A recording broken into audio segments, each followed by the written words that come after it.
네, 드디어 페이지가 세 자리로 바뀌었습니다. 이번 시간은 교재 100쪽 실전 코드 3 코시 슈바르츠 부등식에 대해서 할 거예요. 이름부터 짜증이 나죠?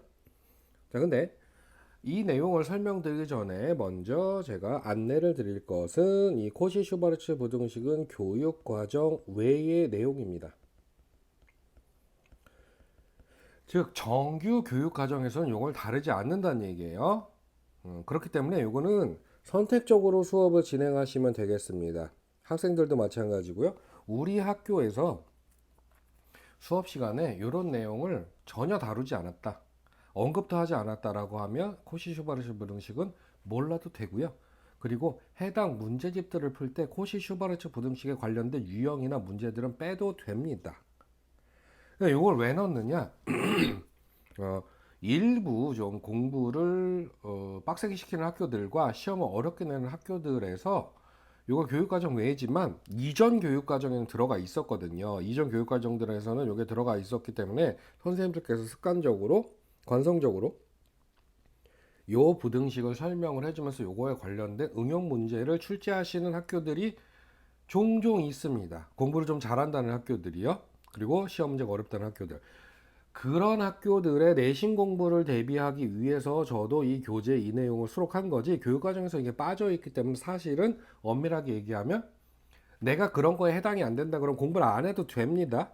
그리고 뭐 수능을 생각하거나 모의고사를 대비하는 학생들 같은 경우에 수능이나 모의고사 같은 경우에서는 표준 교육 과정에 들어가지 않는 내용에 대해서는 문제를 출제하지 않기 때문에 코시 슈바르츠 부등식은 몰라도 상관없습니다.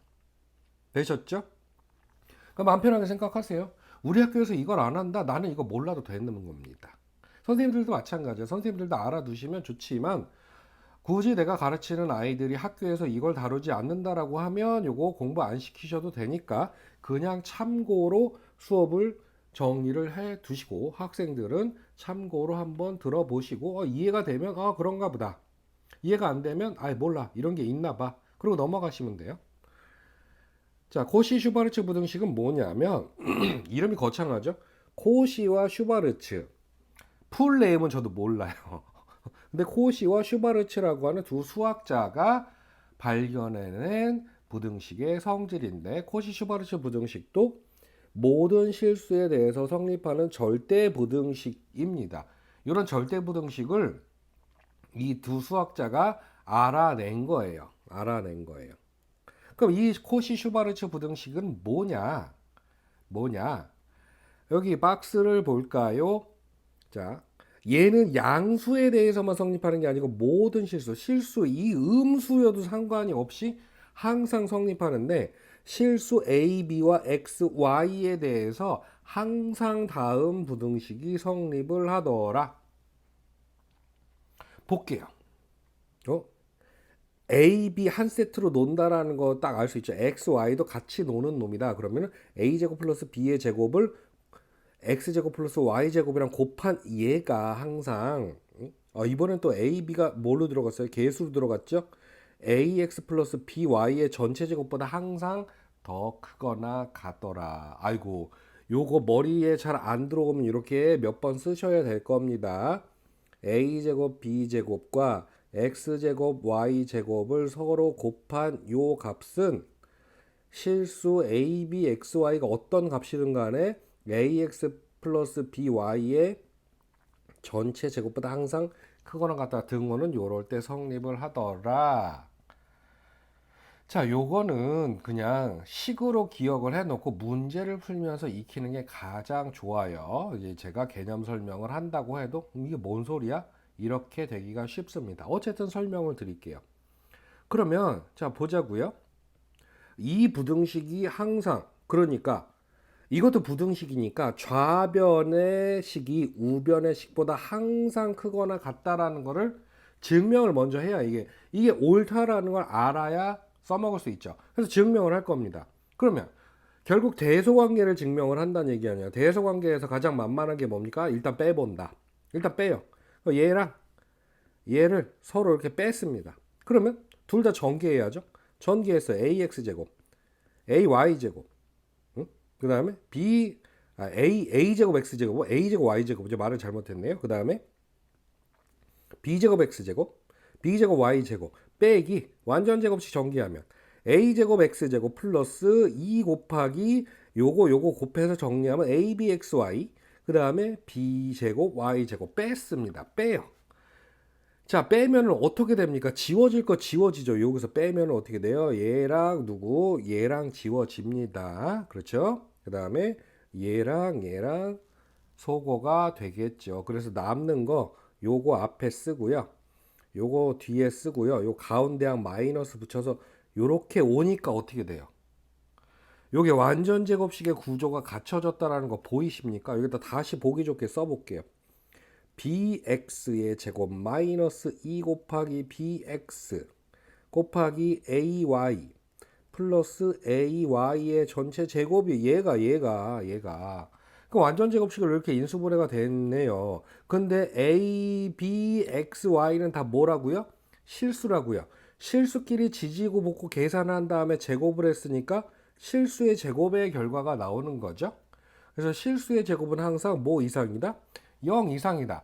즉 얘네들을 뺀 결과가 항상 0 이상의 값이 나오니까 왼쪽의 식이 오른쪽의 식보다 항상 같거나 크다라고 하는 게 증명이 된 거죠. 됐습니까? 자, 그러면 이게 등호가 언제 성립할 때를 확인하는 거 역시 중요하니까, 이게 등호가 성립하려면은 이 완전 제곱식 아래가 0이 돼야 되니까 bx와 ay가 같아야 된다. 양변에 양변을 ab로 나누면은 즉 a분의 x, b분의 y가 같을 때 성립한다. 아니면 이걸로 기억해놔도 상관은 없습니다. 됐나요? 이게 코시 슈바르츠 부등식 이게 되는데, 보통 여기서 A하고 B는 개수, 문제를 풀 때 개수 역할을 하는 경우가 많고요. X, Y는 이제 값이 변하는 변수 역할을 하는 경우가 많아서 요걸 가지고 이제 최대 최소를 구하라고 하는데, 그냥 요 증명까지만 설명을 하면 애들한테 그래 요게 성립하는 건 알겠어. 응? 증명을 지금 내가 설명을 들었으니까 알겠는데 이게 문제에서 어떻게 응용이 돼서 최대 최소를 구하는 거야? 라고 하면 아이고야, 얘를 통해서 알아봐야죠. 자, 볼게요. 얘 1을 보면요. 얘 실수 x, y에 대해서 쌤, 코시 슈바르츠 부등식의 응용 문제를 하는데 왜 a, b는 없어요? 아까 방금 전에 제가 설명드렸잖아요. a, b는 보통 개수의 역할을 하기 때문에 요렇게 들어가서 이게 a고 이게 b라고 생각하면 돼요. 자, 근데 처음에 코시 슈바르츠 부등식을 적용하려면 좀 헷갈리기 때문에 코시 슈바르츠 부등식을 써놓고 시작을 하는 것도 좋습니다. 스스로 한번 써보게 하세요. 이렇게 얘랑 완전 제곱식 항상 얘가 더 크다. 자, 그러면은 코시 슈바르츠 부등식 여기 밑에 써놓은 거에서 이게 코시 슈바르츠 부등식에서 XY는 있는데 AB가 없네. 이걸 AB라고 생각하면은 얘가 여기로 들어가면 되잖아요. 그 A를 2, B를 3이라고 생각하면 AX 플러스 BY 대신 2X 플러스 3의 전체 제곱으로 놓고요. 그러면 여기 이 개수를 떼가지고 따로 제곱해서 요게 X제곱, Y제곱 앞에 붙이는 이런 구조가 코시 슈바르츠 부등식의 기본 구조가 되는 거 아닙니까? 그래서 요렇게 나오고, 그럼 얘는 얼마라고 주어졌어요? 13이라고 주어졌죠. 그럼 13의 제곱은 요거 제곱 더하기 제곱 4 더하기 9로 하면 13 곱하기 x제곱 플러스 y제곱, 이렇게 돼서 x제곱 플러스 y제곱의 범위가 13 이상이다. 그래서 x제곱 플러스 y제곱의 최소값이 13이라는 걸 알 수가 있지요. 됐나요? 처음에는 이게 뭔가 싶을 거예요. 뭔가 싶을 건데 반복해서 연습을 시키시면 코시 슈바르츠 부등식을 이런 식으로 쓰는구나. 그러면 이거를 조금 쉽게 구분할 수 있는 약간의 그 형태, 문제의 형태라고 해야 될까요? 그걸 설명을 드리면, 산술 기하 평균을 써서 최대 최소를 구해야 될 경우에는 양수 xy에 대하여 이런 식으로 나옵니다. 양수 조건으로 한정이 되면 이거는 산술 기하 평균으로 구하는 거고요. 실수 xy에 대하여 뭐를 구하여라라고 하면 요거는 코시 슈바르츠 부등식을 써야 되고, 그리고 보통 얘의 최대 최소를 구하라고, 최대값을 구하라고 할 때는 뭔가의 제곱 더하기 제곱 요런 거에 최대 최소를 구하라고 얘기를 합니다. 그러니까 여기 볼게요. 문제를 읽어보면 양수 음수가 아니고 실수 xy에 대해서, 그리고 뭔가의 값이 고정된 걸 하나 줬는데 제곱 더하기 제곱의 최소값을 구하라고. 아, 이거 코시 슈바르츠 부등식 써야 되는구나. 그래서 요 식을 써놓고, 그러면은 여기에 들어갈 놈을 뭘로 하지, 얘네는 무슨 값으로 하지, 요걸 결정해서 부등식을 완성해 주면 되는 거죠. 자, 예제 2번 볼게요. 이번에는 뭘 줬냐면요. 자, 여기도 봅시다. 또 여기도 봅시다. 뭘 줬습니까?